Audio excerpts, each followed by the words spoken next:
Welcome to the Your Living Proof podcast. If you love someone struggling with addiction and are searching for answers, we're so glad you found us.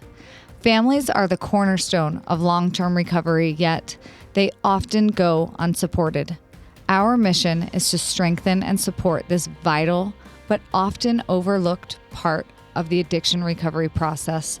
We're here to help families understand what their role is and isn't in this journey. Addiction deceives and takes everything you're willing to give. But if you know better, you can do better. And we're here to help you do just that. If you're asking, how can I help my addicted loved one? This is your community. If you enjoy watching podcasts, be sure to subscribe to our YouTube channel.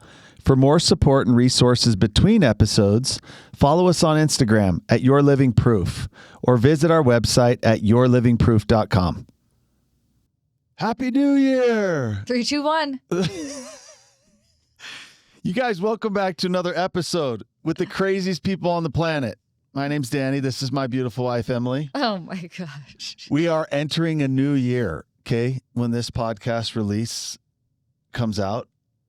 Yeah, it's the first episode of 2026. Okay, so let's just have some truth. Real quick. When we're recording this right now is the day back, right? Everyone's day back after the holidays.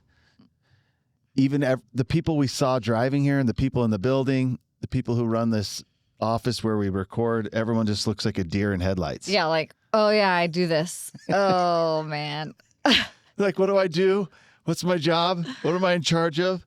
Honestly, like it's so weird because I'm such a structure person. Like I thrive in structure, but then when I get out of it, I'm like, I love it. Like I'm like, this is great. I love this vibe. I don't have to worry about anything, and I literally will not worry about it. Well, we just anything. We just went through that week where everybody experiences the same thing. Not only were we eating differently, sleeping differently.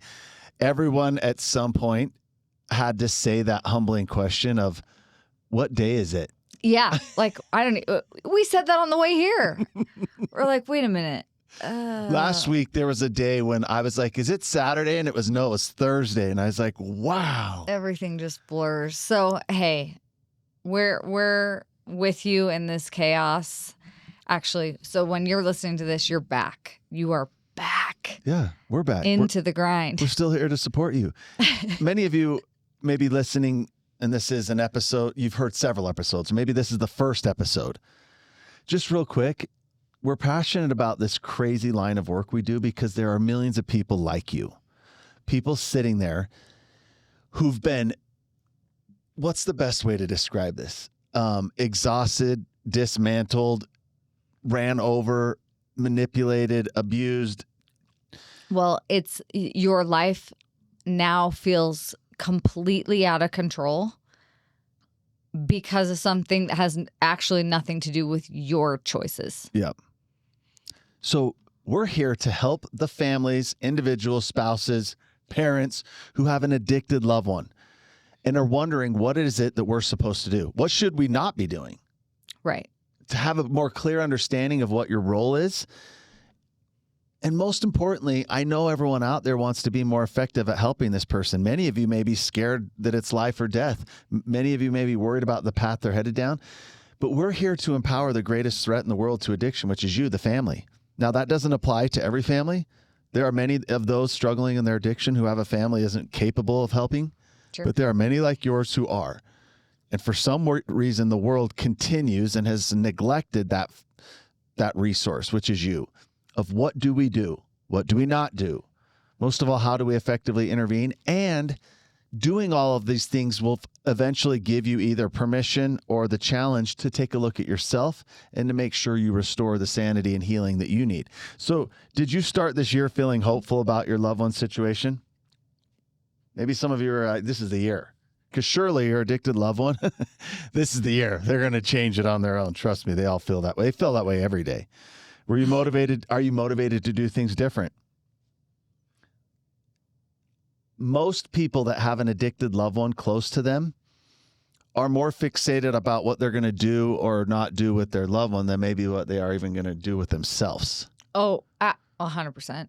Because you're obsessed, and for good reason. Yeah. It's not only affecting you and everyone else in your life, but something has to change. Yeah. Something has to change. So going into this new year, we want to make sure that happens. Yeah. I mean, we all have goals, right? We all have goals of going into the new year. Well, and that's like such a, I don't know. I'm not a New Year's resolution person. Okay. I'm not. Never have been. And it might be, the reason why it might be because the statistics are so horrible, you guys. I mean, we're all awesome, right? Because we're all, I love people that are always like wanting to level up, right? Like they want to make changes, they want to do better. But the interesting thing about New Year's resolutions specifically is that the failure rate is so astronomically high. In fact, I looked it up and it says 23% of people quit their New Year's resolutions within the first week. Wow, week 1. That's 6 days from now. And 43% quit by the end of the month. Like by the end of January, they're like, screw it, it's over. 64% of people quit by the end of February. So we're looking at less than 10% of folks that started out the year going gangbusters with their goals actually hang on to them, which is, to me, a little bit surprising. Like, I'm like, that's actually higher than I would have thought. But more resolutions fail before they ever become habits. That's the real truth. If 23% are falling off in the first week, 7 days is not long enough to form a new habit. It's because it's built on motivation. 2 weeks is not enough to form a new habit. There's not a system or a plan. It's built strictly on motivation. At least in my case, the first several years that I was like, I'm going to lose some weight. Well, yeah, no, and that's the thing. We talk about that with our kids. I'm like, hey, your goal is just a wish if you don't have a system in place. That's the truth. It's hard to hear. But people underestimate also like the power of support, structure, and accountability for real change to happen. They're literally only relying solely on their own internal motivation, which will fail every time. Because life shows up too. Like 100%. Your motivation wears down and life shows up. And I don't want to sit here and elaborate on this forever because I'm sure most of us listening in, we can acquire this information and we're aware of this. Every end of year, I put on a few pounds, and every beginning of year, my motivation is to become the best shape of my life. Actually, last year, I started it out with a plan, and it lasted about halfway through the year. There was a really good system in place. But life shows up, and I just want to make sure that as you listen to this, think about the difficulties this is. We all know, even for normal people. Remember, I'm a recovering addict, and we call people like you normies. Me. So, even for normies, as we set goals based upon motivation, rarely do they last. Now, when you're talking about changing a life-altering change from a fatal illness, it's a whole different ballgame. Yeah. Without a system, without support, it's not 9 or 10% chance. There's 0% chance of change. So we're actually talking about you, and we're going to get into this. Yeah. The support, the structure, of course, your loved one's going to need that. But we're talking about this in two aspects. Yeah. What they're going to need and also what you're going to need. Well, and I just want to drive this point home, and that is that the issue for both isn't effort necessarily. It's direction. Yeah. That's just the truth. So when I was thinking about this episode and just kind of the mindset of everyone these first couple weeks of January, I immediately thought of this story that I love. And some of you may have heard of it before. It's the bison, like the buffalo versus the cow story in the storm. So I'm just going to, if you haven't heard it or you need a little refresher, this is what it is. So imagine two animals facing the same storm, the buffalo and the cow. Well, so I'm envisioning like out on a prairie. Yeah, me too. Open lands. Those big storms Those that roll in. huge storms that roll in, okay? A massive storm is coming, and animals are really smart, so both of them know it. They can feel it in the air. They both want safety. They both want relief. But how they respond determines how long they suffer. So this is really interesting, and this is true. Like, you can look it up. When a buffalo senses a storm, it doesn't run. It turns and walks directly into the storm. And while that sounds completely counterintuitive and crazy, by moving toward the storm, the buffalo actually spends less time inside of it. The storm is still the same. It's still coming. They don't avoid it. It's still uncomfortable. It's still totally dangerous. The wind still hits, but the buffalo maintains direction, control, and momentum by that choice. The buffalo never does it alone. They move as a herd, sheltering each other through what they cannot avoid. And because of that, buffaloes are rarely killed on the prairie from weather-related issues. You know, even on those nature shows and National Geographic shows, which I love, the clips that you see, and we know those aren't the whole story, but the clips that photographers capture, that's just like the mantra of those things. Yeah. So when you were talking about it, it just reminded me of some videos I've seen, and they're always moving in that direction. Yeah, it's crazy. So cattle respond totally differently. They actually try to outrun the storm. Avoidance feels safer. Distance feels, I'm sure, like relief. But the storm still comes. Unfortunately, they stay in it longer, and they often get scattered, as you can imagine.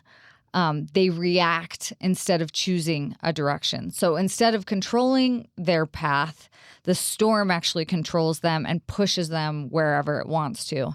It separates them from the power of and protection of the herd, and it exhausts them and causes many to be completely lost. This is why we can learn so much from the buffalo's response. I actually love it. Like, I love to think about it because I'm the person that would actually try to outrun it. Like, I'd be like, I can be faster than this. I'm going to just take off. But it's interesting because neither animal successfully avoids the storm. Like, it is what it is. But the buffalo minimizes the damage and maintains control regardless of how severe the storm is.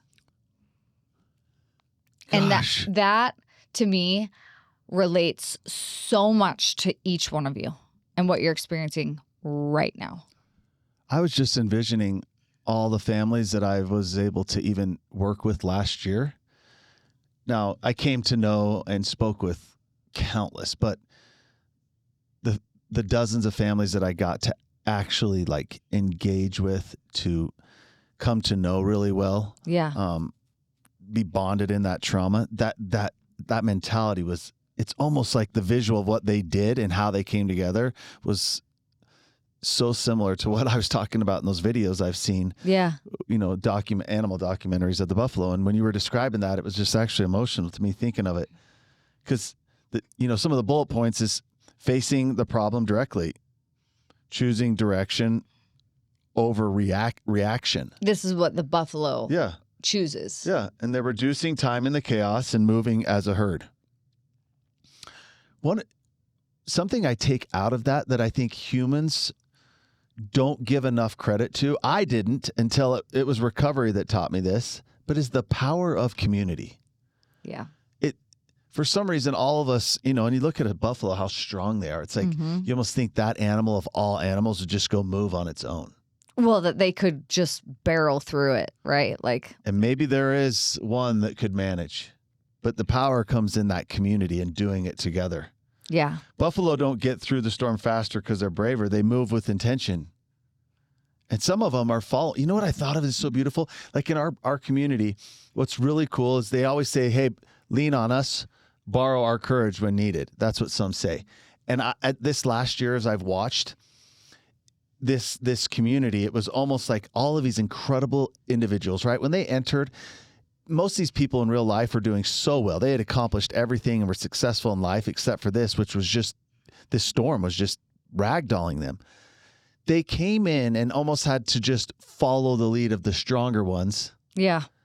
And guess what? Those ones that were stronger and whose lead they were following, whose courage they were borrowing, were in their same shoes not long ago and had to do it with somebody else. Yep.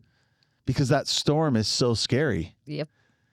Now, we're talking about a literal storm rolling in, lightning, clouds changing, darkening. But the metaphor of the storm we're talking about with addiction is much scarier. Yep. Much scarier than the storms in this reference. Well, and I just want you to understand, if you're listening to this,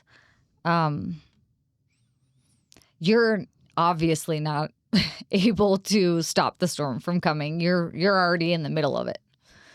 So the goal is obviously not to try to outrun it at this point. You can't.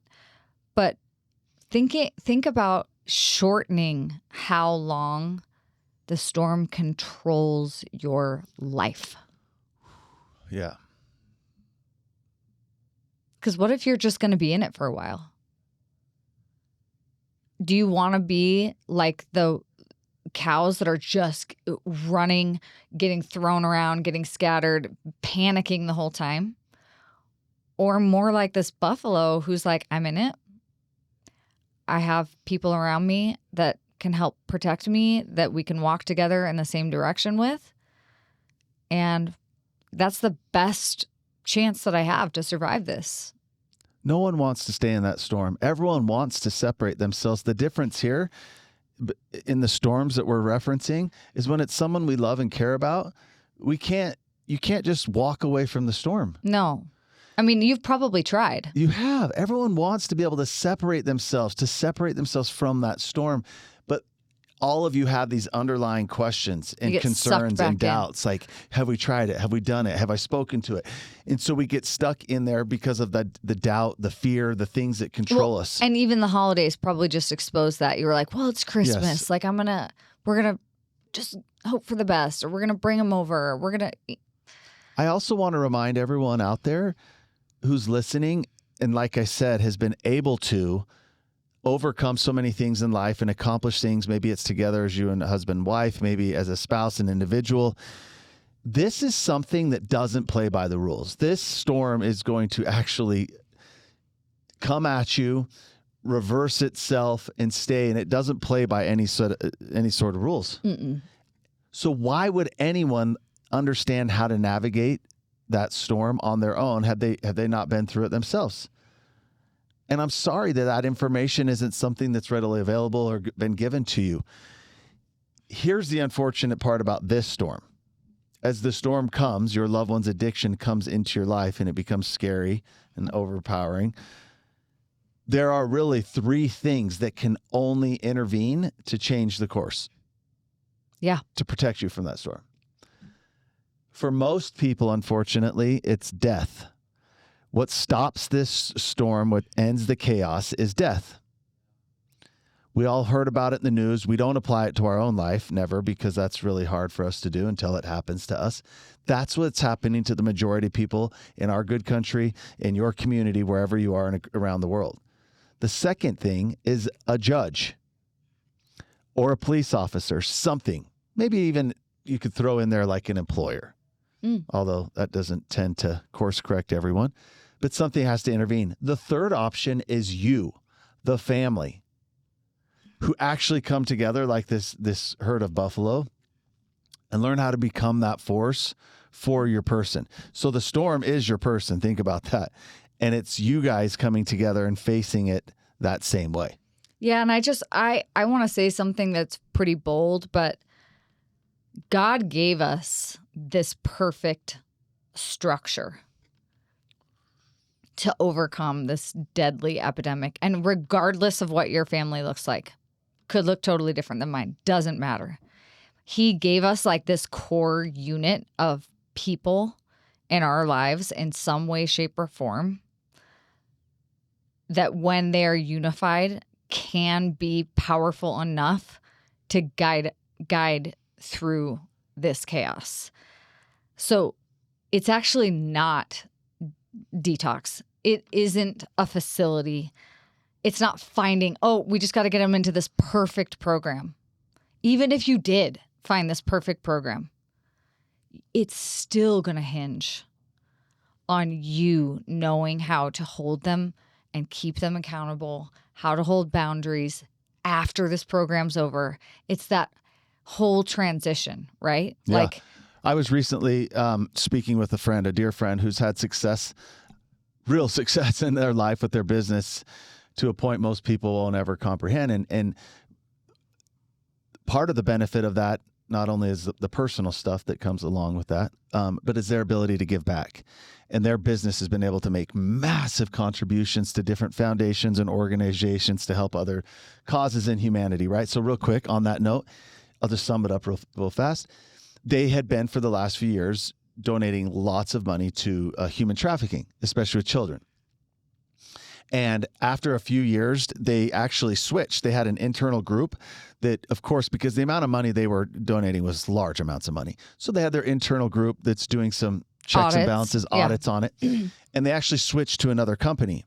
The other company wasn't as well known. It wasn't, to the average person. It wasn't a name that people recognized. But they noticed that this other company was having much higher success rates. Mm-hmm. Not only in retrieving individuals out of captivity, but also just the continued restoration of their life. And so as they did this little audit, they found out that this other company was allocating a majority of the resources that they acquired, these donations, to the family of these individuals trafficked. Now, this may sound counterintuitive. At first, you're like, what?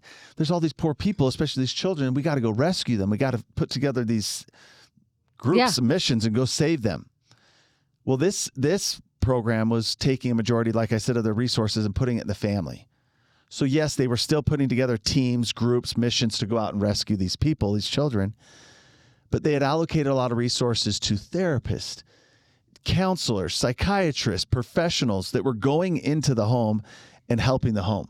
Yeah, because what they found was almost every child or adult that was trafficked and rescued would rather quickly make their way back to the same life because that blew me away. They didn't know how to function otherwise. It wasn't all, but it was a high percentage of them. It would actually happen to down the road again. Or there was no restoration. They saved them, and it was just like complete life collapse that led to other things like addictions, further abuse, neglect. Crazy. So what I loved is it's the similar concept here. Like there does need to be this rescue effort. We've got to do this. And that's what some of these things we refer to, they need these programs out there. But what gives a person the best chance for restoration and ongoing recovery is the family changing. Now, I know the dynamics are different. The dynamics of families where people are trafficked out of is probably much different dynamic than yours. But in the same regard, your loved one's addiction over time has taken a serious toll on your family. There are resentments that some people in your life have. Maybe they have resentments towards you for what you have or haven't been doing in this situation. Maybe they have resentments towards your loved one. Maybe there's been hurt, distrust, blame, so many things that are deep-rooted from this. That's where that healing needs to happen as well. So on a side note, what is the rest of the world doing? We've been fortunate in our program to work with amazing individuals who finally raise their hand up and say, you know what, I'm done. I'm done doing this on my own. I'm done getting ran over the top of. I'm done getting neglected. Help. They seek professional support. They seek community. They seek tools. They create a plan. It's amazing the amount of miracles that happen when people do that. But the rest of the world is doing what? Well, they're just relying on these government facilities. Oh, yeah. But even before they get there, what are they relying on? Oh, just themselves. Like, when are they going to wake up? Yeah.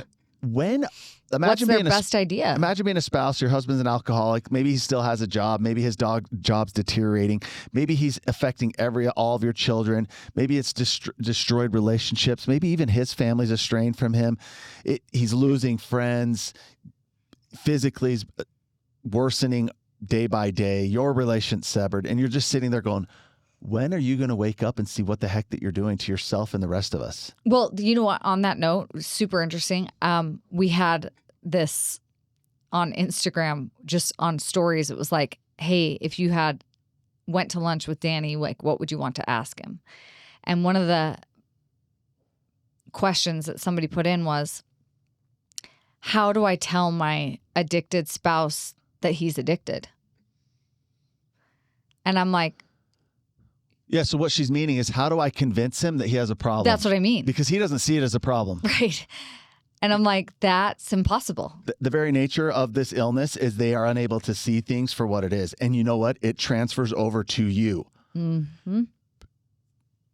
I'm sorry, but you are unable to see this for what it is because you're still looking through it at a lens of what you want it to be or wish it would be.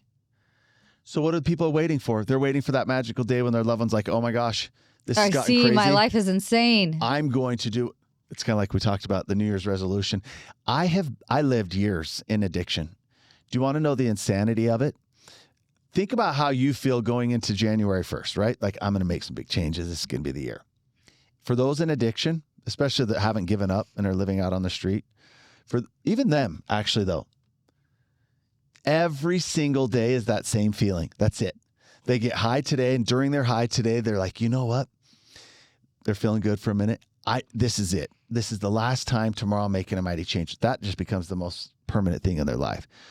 So back to what people are waiting for. You're waiting for the apology. They're waiting for that myth of rock bottom. Rock bottom is BS. There's always a door deeper, and everyone in addiction knows the ultimate rock bottom is death. So we're sitting here waiting for them, and all of a sudden this horrible things. They got in an accident. They lost their job. The doctor told them that they're going to die if they don't stop drinking, and they just keep doing it. There's always a bottom deeper. So people are waiting for rock bottom. They're waiting for the right time. I'm going to wait for the right time. That's the biggest thing in our community. Even people who raise their hand, they're like, help me. They're waiting for the perfect time to present this to their loved one. That makes sense for normal people in normal life, that we can capture those critical moments and utilize those moments.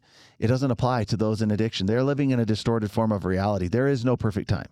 Yeah. Time isn't and a so thing. When people are waiting for these things that naturally seem to make some sense, gonna wait till after the holidays. Well, it's like perpetually living in the week between Christmas and New Year's. Yeah. No one knows what day it is. That's your loved one.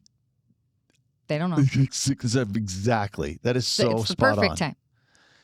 And in the meantime, when we're doing all these things, and why? It's not because like there's nothing wrong with your approach or your thinking. That's what everyone does. We need to change that. Because in the meantime, everyone like you who's waiting for those things just becomes exhausted. Oh, well, and exhausted is putting it lightly, right? Well, you guys know you're being gaslit every day. You're being emotionally abused every day. You're being financially drained. You feel like if this is your spouse, you're their parent, which is exhausting because you probably already have children and you don't need one more giant child. You are losing yourself to save someone else and waiting for them to choose. It doesn't heal anyone.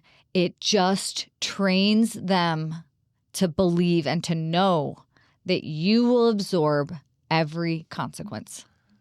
They won't. That needs just a moment of silence.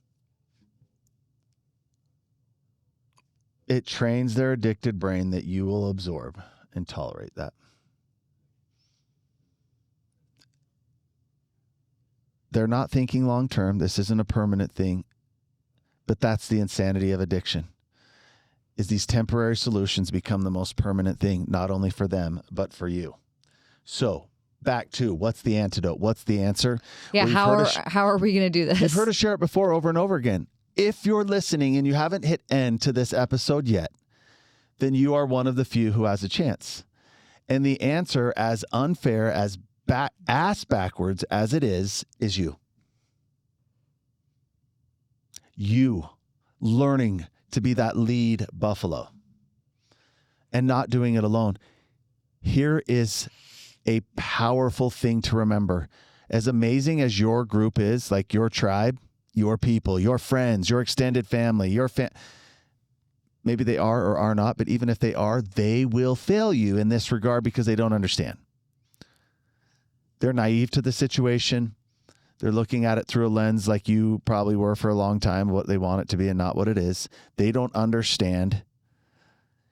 Your tribe in this regard to face this storm has got to be with other people who have the same goal, the same agenda. I will not be standing in this storm 6 months, 12 months from now, wishing I would have done something. Wishing that I would have been able to navigate through this storm. Instead, we're just still standing in it. So, I know it's unfair. There is the option of just leaving this person. If you don't want to do the work, if you don't want to get professional help, if you don't want to learn and understand better, if you don't want to recognize your part, if you don't want to get the tools, join the community and make the necessary changes, the option is just to leave. For some, maybe no one's going to blame you. If it's a spouse, maybe it's ending a relationship because you will never be chosen or you'll never be first as long as that is part of the equation. What's hard about that, though, is that is kind of the cow mentality. Amen. Because you're still going to be in the storm. Like, even if you chose to say, nope, I'm setting a hard boundary. I am never, ever going to interact with this person again. I actually know very few people that have been able to do that, especially if it's, especially if it's a spouse you have children with. Like, good luck. You're going to have to figure out a way to work with them on a lot of things, but you can't divorce a child. So. Okay. And that's what I wanted to get back to my point. And thank you for bringing that out. Before you just be like, Danny, you're just an absolute jerk. Same with the thing with the parent. You can't just kick a child out, even though there are so many people I've spoken to, like I haven't even seen them. We don't even know where they are. They've been gone for months or years. You're still standing in the storm. You're still in that pit of despair. So what I said is that's always an option and many people take it. But when you move on with anger, fear, blame, all those things, even if you're unable to help them, you are still held captive. The goal here is to save them. But the guarantee that everyone who does this gets, I did it. I know without a shadow of a doubt. I understood it. I learned about it. What power in that? I stopped doing this on my own. I had a plan in place. I had the support necessary, and I was willing to do all of that. Even if that storm is still raging, you aren't in there suffering from it. It may be like from a distance still kind of affecting you. You can hear it and see it, but you're not in there actually enduring the force of it. That's the recipe is you. And there's a real opportunity here by changing you to get your loved one the help they need. You will carve out the way. You will be the lead buffalo in this for everyone. But having been a monster at one point in my life, whose addiction became so overpowering and turned me into such a blood-sucking, selfish person, you deserve this. The true identity of your loved one would never want anyone suffering here. Would never want any of you enduring what you are, but you see, they're captive, they're sick, they're stuck, they're unable to articulate that or to think outside of their own needs. So everyone's just sitting there suffering with them. The answer out of this is you. And even if you're unsuccessful, we get to save you, restore sanity and healing into other important relationships in your life. It's such a beautiful transformation to see when people, I would say, get bold enough. That's probably the right word. Get bold enough to do this, whether it's they're motivated by wanting to change their loved one or motivated by wanting to heal their own life. It's incredible. And circling back to like the beginning of the episode,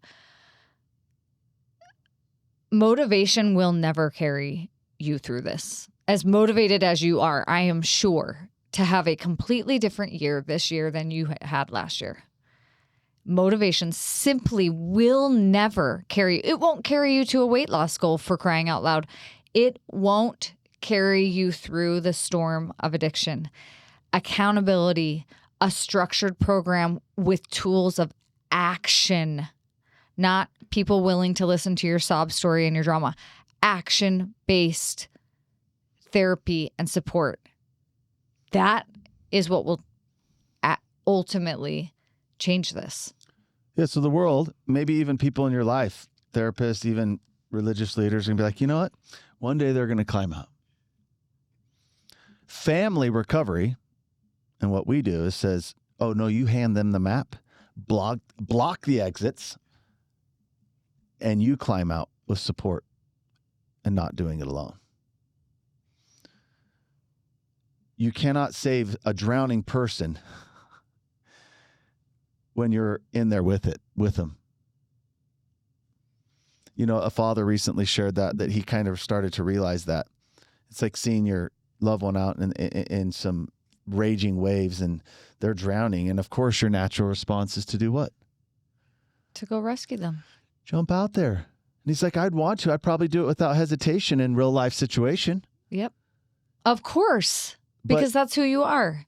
The work that he's done has taught him that he's the lighthouse that's standing there firm, that's shining a bright light to welcome them home. That's right. A drowning person cannot teach swimming. You can't teach swimming.